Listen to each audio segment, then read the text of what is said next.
No, we aren't talking about billionaire Elon Musk or Jeff Bezos. The richest person ever is most likely someone you've never even heard of. We're talking about a man that goes by the name of Mansa Musa.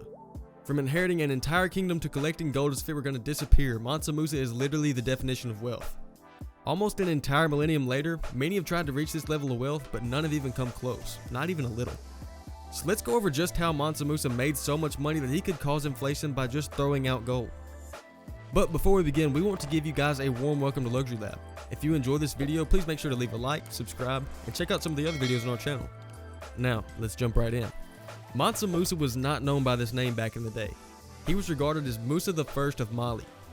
Yep, you guessed it, his kingdom's name is Mali, and he ruled over this kingdom for about 25 years, from 1312 to 1337. Today, Mali is located in northwest Africa and is the 8th largest country in Africa with a population of about 20 million. But if you were to go see Mali today, it would look absolutely nothing like it did when Mansa Musa ruled. This is because Mali in the Musa era was utterly massive. The kingdom then spanned across what is currently Senegal, Gambia, Guinea, Niger, Nigeria, Chad, Mauritania, and Burkina Faso. So basically the entirety of North Africa.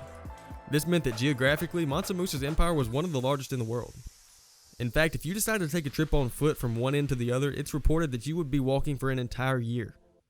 Mansa Musa may have only reigned for 25 years, but the empire itself lasted for hundreds of years, from 1235 to 1670 to be exact. But it was the efforts and achievements of Mansa Musa in his short reign that truly etched the kingdom of Mali into the history books. Obviously, the Musa name was known throughout the kingdom because he was the king, but one event in particular made his name recognizable worldwide. That would be his pilgrimage. You see, Mansa Musa was a devout Muslim, so making a pilgrimage to Mecca in his lifetime was of utmost importance to him. So in the 17th year of his reign, he did just that, passing through cities like Cairo and Medina, Egypt along the way. Musa was followed on foot by 60,000 men, all inspired by Mansa Musa's charisma and dedication to his religion. 12,000 of these men were dressed in fine silk and were carrying 4-pound bars of solid gold. On top of this, Musa brought about 80 camels all loaded down completely with heavy bags of gold dust. Some of these bags were reported to weigh as much as 300 pounds apiece. Just to give you an idea of how crazy that is, based on the value of these resources today, each individual camel would have been carrying today's equivalent of $9 million worth of gold. And what did Mansa Musa do with all this gold? Well, he gave it away freely, of course. In fact, Musa gave away so much gold that he inflated the currencies in the places he visited.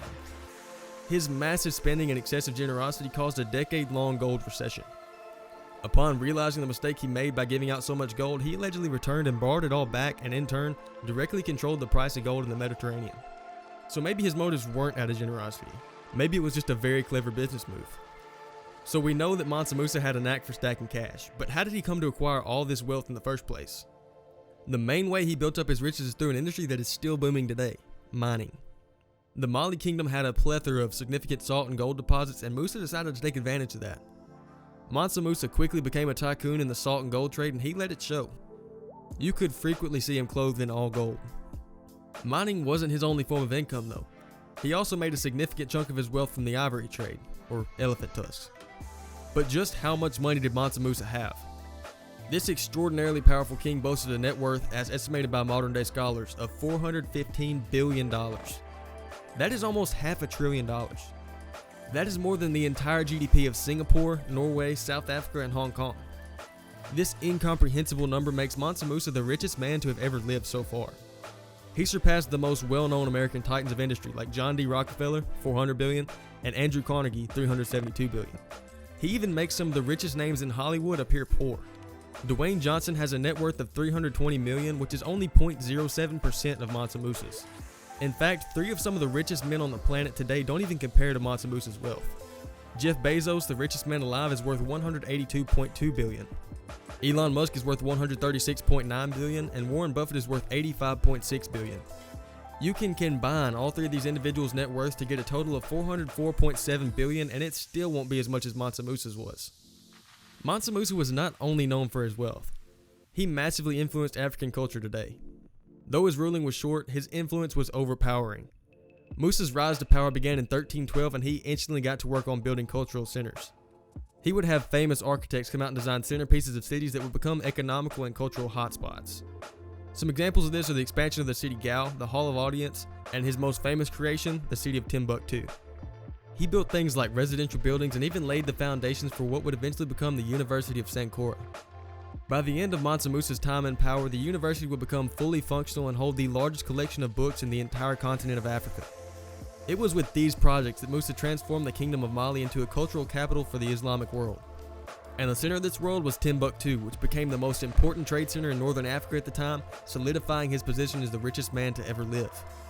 Though he had a short reign, his legacy would live on for hundreds of years. This is not only for the simple fact that he had more money than he knew what to do with, but also the cultural and educational impacts he had during the time. So what do you think about the infamous Mansa Musa? What would you do with a mind-boggling $415 billion? Do you think anyone will ever surpass his wealth? Let us know what you think down in the comments below.